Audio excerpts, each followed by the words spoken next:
Assalamualaikum warahmatullahi wabarakatuh. Selamat pagi teman-teman semua.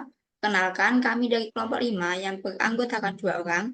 Yang pertama saya sendiri yang bernama Rahmawati Amelia Dewi Ibrahini dengan NIM 2020-12-204 dan teman saya yang bernama Frida Horidatul Asnah dengan NIM 2020-12-073. Pada kesempatan kali ini, kita akan mempresentasikan materi mengenai sewa aset hak guna dan liabilitas sewa. Materi yang pertama akan disampaikan oleh rekan saya.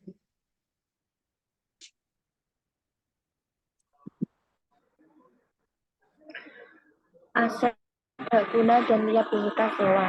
Definisi aset hak guna dan liabilitas sewa yang pertama, aset hak guna adalah aset yang mempresentasikan hak penyewa untuk menggunakan aset pendasar selama masa sewa.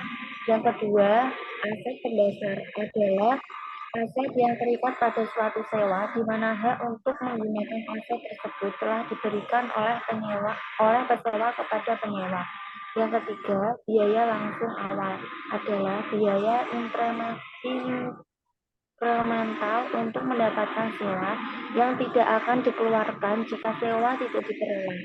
Yang keempat, insentif sewa adalah pembayaran dari pesewa kepada penyewa yang terkait dengan sewa atau penggantian untuk pengambilan pesewa atas biaya penyewa. Yang kelima, masa sewa adalah periode yang tidak dapat dibatalkan di mana penyewa memiliki hak untuk menggunakan aset pendasar. Yang keenam, modifikasi sewa adalah perubahan ruang lingkup sewa atau imbalan sewa yang bukan merupakan bagian dari syarat dan kondisi sewa orisinal.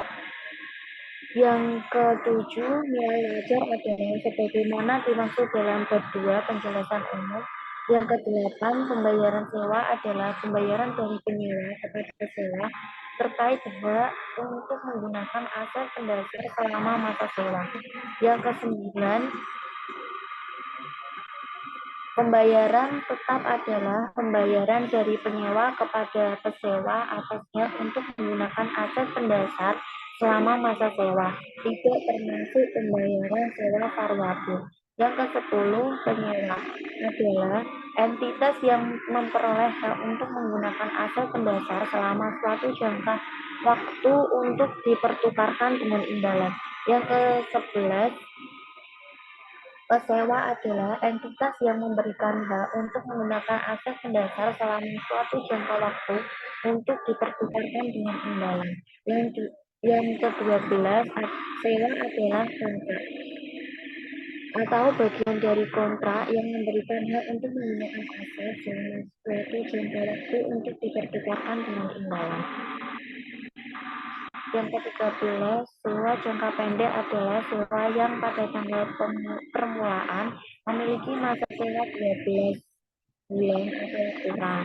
Sewa yang mengandung opsi beli bukan merupakan sewa jangka pendek.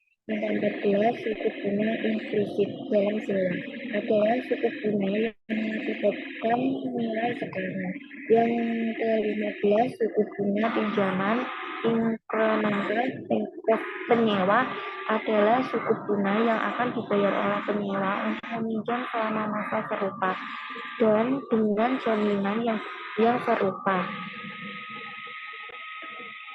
Yang ke-16, tanggal efektif modifikasi adalah tanggal di mana kedua pihak setuju untuk memodifikasi sewa.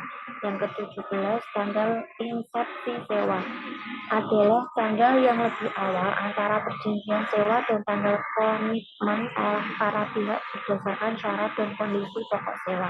Yang ke-18, tanggal permulaan sewa adalah tanggal di mana pesewa menyediakan aset pendasar untuk digunakan oleh penyewa. Yang ke-19, umur ekonomik adalah periode di mana aset diharapkan untuk dapat digunakan secara ekonomik oleh satu pengguna atau lebih atau jumlah produksi atau unit serupa yang diharapkan untuk diperoleh dari aset oleh suatu pengguna atau lebih. Yang ke-20, pembayaran sewa opsional adalah pembayaran dari penyewa kepada pesewa atas hak untuk menggunakan aset pendasar selama periode yang dicakup oleh opsi untuk memperpanjang atau mengakhiri sewa yang tidak termasuk dalam masa sewa. Yang ke-21, pembayaran sewa variabel adalah bagian pembayaran dari penyewa kepada pesewa atas hak untuk menggunakan aset pendasar selama masa sewa yang berbeda karena perubahan fakta atau keadaan yang terjadi setelah tanggal pengelolaan selain dari berlalunya waktu. Yang ke-22, periode penggunaan adalah total jangka waktu di mana aset digunakan untuk memenuhi kontrak demi pelanggan. Yang ke-23, kontrak adalah perjanjian antara dua pihak atau lebih yang menimbulkan hak dan kewajiban yang dapat dipaksakan. Yang ke-24, umur manfaat adalah periode di mana aset diharapkan dapat tersedia untuk digunakan oleh entitas atau jumlah produksi atau unit serupa yang diharapkan diperoleh dari aset oleh entitas. Selanjutnya ada dasar pengaturan. Yang pertama, pada tanggal incepsi of contract, entitas menilai apakah kontrak merupakan atau mengandung sewa. Suatu kontrak merupakan atau mengandung sewa jika kontrak tersebut memberikan hak untuk mengendalikan penggunaan aset identifikasian selama suatu jangka waktu untuk dipertukarkan dengan imbalan. Yang kedua, untuk suatu kontrak yang merupakan atau mengandung sewa, entitas mencatat masing-masing komponen sewa dalam kontrak sebagai sewa secara terpisah dari komponen non-sewa dari kontrak, kecuali entitas menerapkan cara praktis dalam paragraf 15. Yang ketiga, sebagai cara praktis, penyewa dapat memilih berdasarkan kelas aset pendasar untuk tidak memisahkan komponen non-sewa dari komponen sewa dan memilih mencatat masing-masing komponen sewa dan komponen non-sewa terkait sebagai komponen sewa tunggal. Yang keempat, entitas menentukan masa sewa sebagai periode sewa yang tidak dapat dibatalkan. Yang kelima, pada tanggal permulaan, penyewa mengakui aset hak guna dan liabilitas sewa. Yang keenam, penyewa dapat memilih untuk tidak menerapkan persyaratan dalam paragraf 22 sampai 49. Yang ketujuh, jika penyewa memilih untuk tidak menerapkan persyaratan dalam paragraf 22 sampai 49 baik untuk sewa jangka pendek maupun sewa yang aset pendasarnya bernilai rendah, maka penyewa mengakui pembayaran sewa yang terkait dengan sewa tersebut sebagai beban baik dengan dasar garis lurus selama masa sewa maupun dasar sistematikanya. Yang kedelapan, pada tanggal permulaan, penyewa mengukur aset hak guna pada biaya perolehan. Yang ke-9, biaya perolehan aset hak guna. Yang ke-10, pada tanggal permulaan, penyewa mengukur liabilitas sewa pada nilai sekarang pembayaran sewa dan sewa yang belum dibayar pada tanggal tersebut. Yang ke-11, setelah tanggal permulaan penyewa mengukur aset hak guna dengan menerapkan mode biaya, kecuali entitas menerapkan mode pengukuran lain yang dideskripsikan dalam paragraf 34 dan 35. Yang ke-12, untuk menerapkan mode biaya, penyewa mengukur aset hak guna pada biaya perolehan. Yang ke-13, penyewa menerapkan persyaratan depresiasi aset tetap dalam mendeskripsikan aset hak guna. Yang ke-14, jika sewa mengalihkan kepemilikan aset pendasar kepada penyewa pada akhir masa sewa, atau jika biaya perolehan aset hak guna merefleksikan penyewa akan mengeksekusi opsi beli. Yang ke-15, setelah tanggal permulaan, penyewa mengukur rehabilitas sewa. Yang ke-16, setelah tanggal permulaan, penyewa menerapkan paragraf 40 sampai 43 untuk mengukur kembali rehabilitas sewanya untuk merefleksikan perubahan pembayaran sewa.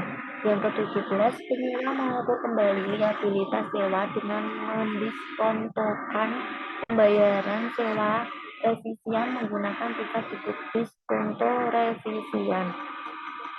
Yang ke-18, dalam menerapkan paragraf 40, penyewa menentukan tingkat diskonto revisian sebagai suku bunga implisit dalam sewa untuk sisa masa sewa. Yang ke-19, penyewa mengukur kembali rehabilitas sewa dengan mendiskontokan pembayaran sewa revisian. Yang ke-20, dalam menerapkan paragraf 42, penyewa menggunakan tingkat diskonto yang tidak berubah kecuali perubahan pembayaran sewa berasal dari perubahan dalam suku bunga mengambang.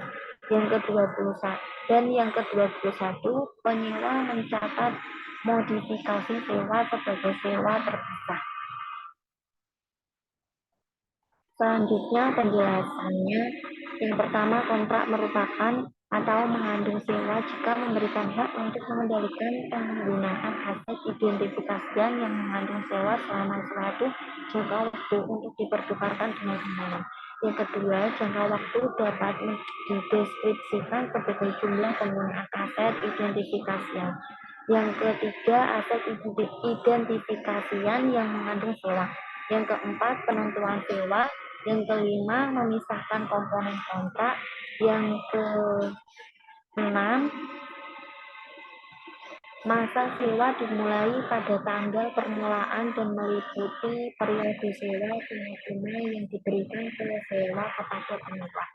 Yang ketujuh, dan merevisi masa sewa jika mendapat perubahan dalam periode sewa yang tidak dapat dibatalkan. Yang ke-8, penyewa menilai kembali apakah cukup pasti untuk mengeksekusi opsi perpanjangan atau untuk tidak mengeksekusi opsi perhentian pada saat terjadinya peristiwa signifikan atau perubahan signifikan dalam kondisi. Selanjutnya, perlakuan akuntansi. Yang pertama, pengakuan.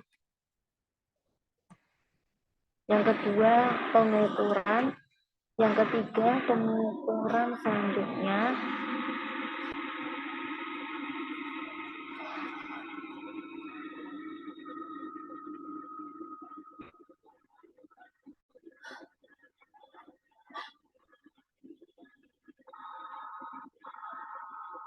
Yang keempat, penyajian.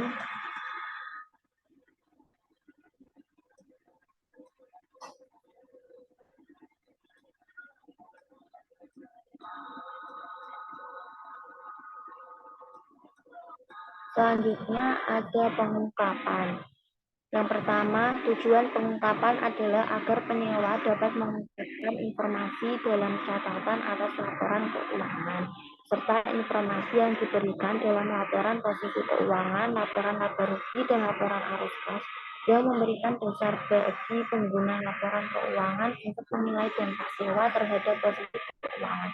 Yang kedua, penyewa mengungkapkan analisis jatuh tempo atas liabilitas sewa dengan menerapkan PSAK 60. Yang ketiga, sebagai tambahan atas pengungkapan yang disyaratkan dalam paragraf 53 sampai 58, penyewa mengungkapkan informasi kualitatif dan kuantitatif tambahan tentang aktivitas sewa untuk memenuhi tujuan pengungkapan dalam paragraf 41. Yang keempat, penyewa mengungkapkan jumlah berikut ini untuk periode pelaporan.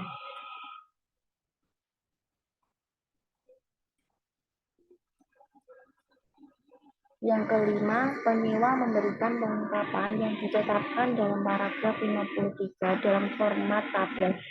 Yang keenam, penyewa mengungkapkan jumlah komitmen sewa untuk sewa jangka pendek yang dicatat dengan menerapkan paragraf 6 jika portofolio sewa jangka pendek di mana penyewa telah berkomitmen Pada akhir periode pelaporan, titik serupa dengan portofolio sewa jangka pendek yang bebannya diungkapkan dengan menerapkan paragraf 53. Dan yang ketujuh, penyewa mengungkapkan analisis jatuh tempo atau viabilitas sewa dengan menerapkan PSAK 60.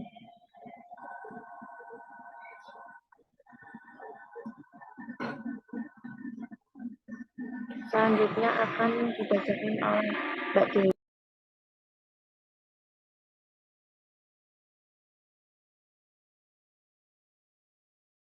Selanjutnya yaitu materi mengenai sewa aset digital. Definisi yang pertama, infrastruktur sebagai layanan adalah perangkat keras beserta fungsi-fungsinya. Sebagai contoh, komputerisasi, penyimpanan, jaringan, dan virtualisasi yang ditawarkan melalui jasa internet awan oleh penyedia pihak ketiga tanpa mengharuskan entitas untuk memiliki atau memelihara server perangkat keras fisik itu sendiri. Yang kedua, perangkat lunak sebagai layanan adalah aplikasi perangkat lunak atau program yang disediakan dan dikelola oleh penyedia pihak ketiga kepada entitas dalam bentuk layanan melalui internet atau cloud. Yang ketiga, platform sebagai layanan adalah platform yang terdiri dari perangkat keras, perangkat lunak, dan sistem operasi yang mencakup infrastruktur, jaringan, keamanan komputer, penyimpanan data, server, database, dan lain-lain yang digunakan oleh entitas untuk mengembangkan dan mengelola aplikasi yang ditawarkan melalui jasa internet oleh penyedia pihak ketiga tanpa mengharuskan entitas untuk membangun, memiliki, dan memelihara platform sendiri.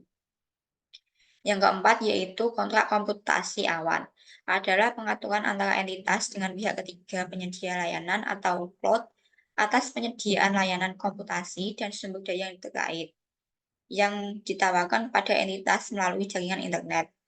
Yang kelima yaitu lisensi adalah pemberian izin dari pemilik barang atau jasa kepada penerima lisensi untuk memanfaatkan hak atas kekayaan intelektual atau menggunakan barang atau jasa. Yang keenam, perangkat keras atau hardware adalah bagian fisik dari komponen komputer. Yang ketujuh, perangkat lunak atau software merupakan bagian tak berwujud, sebagai contoh program komputer, aplikasi dari sistem komputer. Dasar pengaturan dan penjelasan. Yang pertama, dengan adanya perkembangan teknologi, data, koneksi, dan juga kebutuhan efisiensi operasional, teknologi dan biaya dari banyak perusahaan, jasa atau layanan komputasi awan semakin banyak digunakan oleh perusahaan. Secara umum, layanan komputasi awan yang ditawarkan oleh vendor pihak ketiga mencakup 3 model yaitu infrastruktur sebagai layanan, platform sebagai layanan, dan perangkat lunak sebagai layanan. Yang kedua, standar akuntansi keuangan belum memberikan pedoman prosedur atas akuntansi untuk komputasi awan dari pihak entitas sebagai pelanggan atau pemakai, maka diperlukan proses pertimbangan dalam menentukan penerapan standar akuntansi yang berlaku. Dalam hal pengakuan, pengukuran, penyajian, dan pengungkapan atas biaya-biaya yang dikeluarkan oleh entitas sehubungan dengan penggunaan jasa atau layanan komputasi awan. Yang ketiga, dalam menentukan standar akuntansi yang berlaku bagi layanan komputasi awan, entitas pada kesempatan pertama harus melakukan evaluasi atas hak yang diberikan dalam kontrak layanan komputasi awan dan menentukan apakah kontrak komputasi awan masuk dalam cakupan PSAK 73. Yang keempat, entitas perlu mencermati keseluruhan pola fakta yang spesifik atas masing-masing kontrak komputasi awan dalam menentukan standar akuntansi keuangan yang harus diterapkan dan perlakuan akuntansi atas masing-masing kontrak komputasi awan tersebut.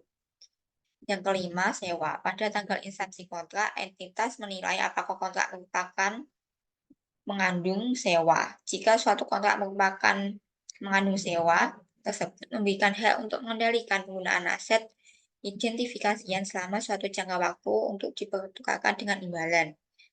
Yang kedua, untuk menilai apakah kontrak memberikan hak untuk mengendalikan penggunaan aset identifikasian selama suatu jangka waktu, entitas menilai apakah selama periode penggunaan entitas mendapat dua hal berikut. Yang pertama yaitu hak untuk mendapatkan secara substansial seluruh manfaat ekonomi dari penggunaan aset identifikasian. Yang kedua, hak untuk mengarahkan penggunaan aset identifikasian.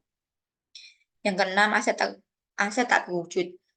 Dalam PSAK 19 mendefinisikan aset tak berwujud sebagai aset non-moneter teridentifikasi tanpa wujud fisik, di mana aset merupakan sumber daya yang dikendalikan oleh entitas dan dapat membawa manfaat ekonomi masa depan. B. Jika kontrak komputasi awan memberikan entitas sebuah sumber daya yang dapat dikontrol untuk mendapatkan manfaat ekonomi masa depan dari aset tersebut dan membatasi pihak lain untuk mendapatkan akses ke manfaat tersebut.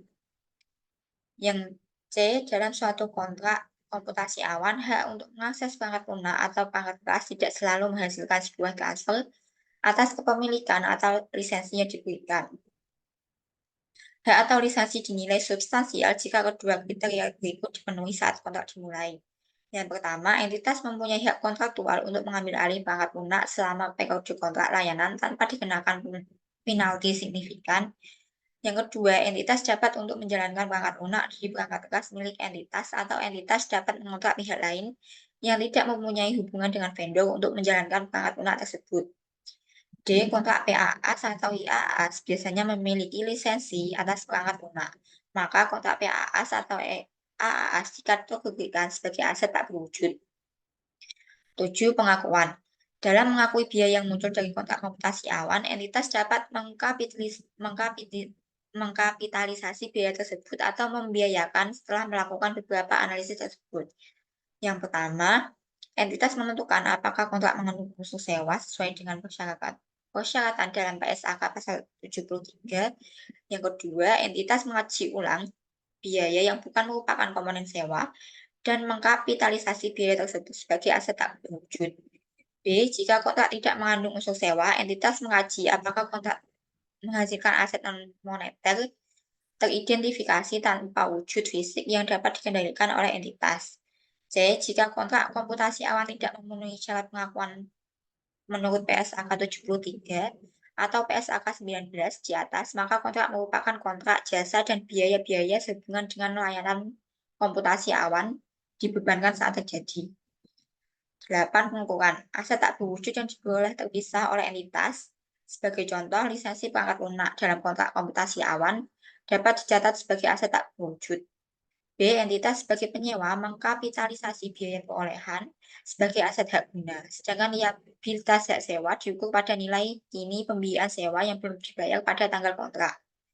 C. Biaya yang pada umumnya dapat dikapitalisasi adalah: yang pertama, biaya pada tahap instalasi dan implementasi.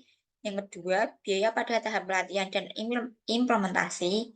Yang ketiga, biaya pada tahap uji coba atau testing. Yang keempat, biaya sehubungan dengan registrasi hak legal. D. Biaya yang pada umumnya tidak dapat dikapitalisasi adalah: yang pertama, biaya pada tahap pendahuluan seperti biaya yang dikeluarkan sebelum entitas memilih vendor. Yang kedua, biaya pada tahap pelatihan dan implementasi yang berhubungan dengan biaya pelatihan karyawan. 3. Biaya pada tahap perubahan konversi data. Yang keempat, biaya pada tahap operasional.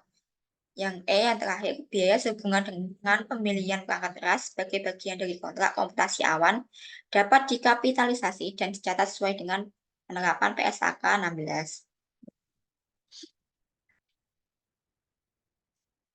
Sekian penyampaian materi dari kelompok kami mengenai sewa aset hak guna dan liabilitas sewa.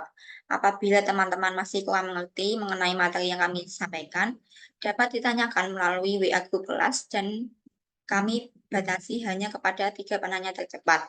Sekian presentasi dari kelompok kami. Apabila ada kesalahan dalam penyampaian kata, kami mohon maaf.